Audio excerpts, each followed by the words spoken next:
there, and welcome to another episode of A Walk in My District. I'm Robin Deacle, the Communications Director for the City of Raleigh. And today we're in District A, which is the north part of Raleigh, kind of in the middle, starting at 440 and going north. And Councilmember Mary Black is here with us today, and she's chosen a special location. Councilmember Black, tell us where we are and why you chose it. Today we are at the Brentwood Community Park here in the Brentwood neighborhood in District A. This park was actually something that I found out about after I won the election. So after we won 2 years ago, the four of us, the new councilors, were invited here to come and speak and be interviewed. And this was the first time I ever was in contact with this park, and it had such beautiful views, and it's in a neighborhood that has a lot of people that I think really represent the character and the different tapestry that is Raleigh, right in the middle of their neighborhood. So I was like, let's come. So having a park in the middle of a neighborhood is actually a nice benefit to have. It's something that communities really enjoy, and it also gives really good access to a park. It makes it easy to ride your bike or walk over, and that's something that's pretty important for you when we think about parks in the city. Talk to us a little bit about parks and access and why that's important. Parks are such a vital part of what makes Raleigh Raleigh, and I think everybody knows that, especially the people on council. But when we're talking about accessibility, there is an inequity issue that exists when it comes to green spaces, when it comes to communities of colors, when it comes to working class communities, and not having access to these green spaces. So I think this park stands as a really good representative model of how parks have been built in this city to be inclusive of those sorts of things, and where we're going when we're talking about accessibility along transit corridors and redoing our transit plans that incorporate the ideas of access to green spaces for people who may not live in this neighborhood or may not live within walking distance to a park. Absolutely. And we've done several episodes of A Walk in My District in parks. One of the things that people always talk about is why parks are so beautiful and so important to our quality of life. Tell us some of the benefits that you think are important that we share equitably from our parks. There are so many studies that really represent the science behind the reality, which is that when you're in a green space, your mental health is just better. When you have access to trees in your neighborhood is healthier, it's more vibrant, you're happier to be where you are.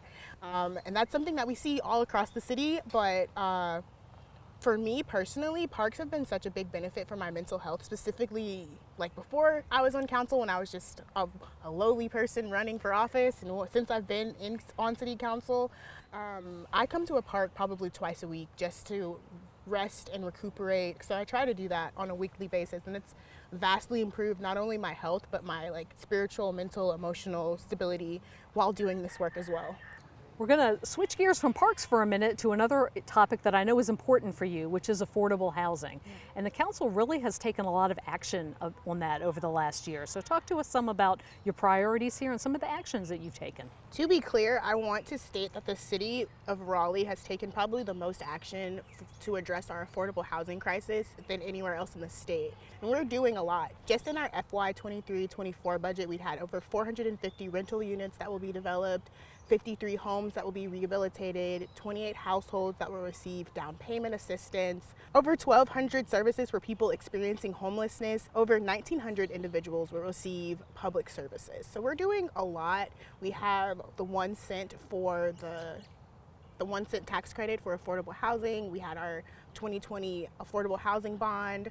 But all of this to say that there's always so many more things that we can be doing. We have a amazing, incredible, really exciting new housing director that's looking at some southern cities across the area that have looked at their affordable housing crisis in conjunction to the homelessness crisis that we're having. And it's something that we're seeing here in the city with the rise of homelessness, the rise of encampments, and how we can address those things.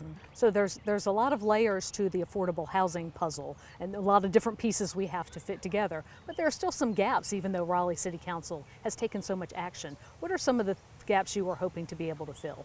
So with the gaps in the system around housing, specifically, we're seeing a need to increase access to market rate units, flexible rent assistance, and rapid exit from homelessness, as well as increased landlord assistance, as well as location assistance.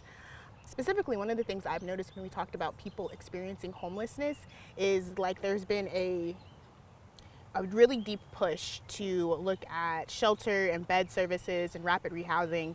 And we need to start shifting and looking at things related to like permanent housing, flexible rent assistance, flexible funds for prevention and diversion, as well as the enhanced eviction protections. So those are some of the things that I think the city could be looking more at. But we're doing a lot right now to really look at the issue holistically. And I think there are a lot of things that are really exciting that are on the threshold of what we could be doing.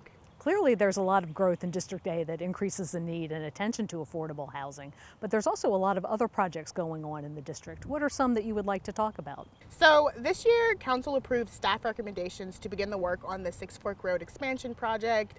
This project will expand Six Fork Road's 6 lanes and add a multi-use path along the sides of Rowan Street to Millbrook Road. And it's something that the community has been looking for some improvements around accessibility through that corridor. I actually live along that corridor, so it's something that's going to directly affect me as well. So that's something that's really big that's been happening. This spring, Bailiwick Park saw a number of improvements completed, such as an open air multi-use pavilion, a dog park, improvements to the picnic shelter. So really great things that are happening there for our park system.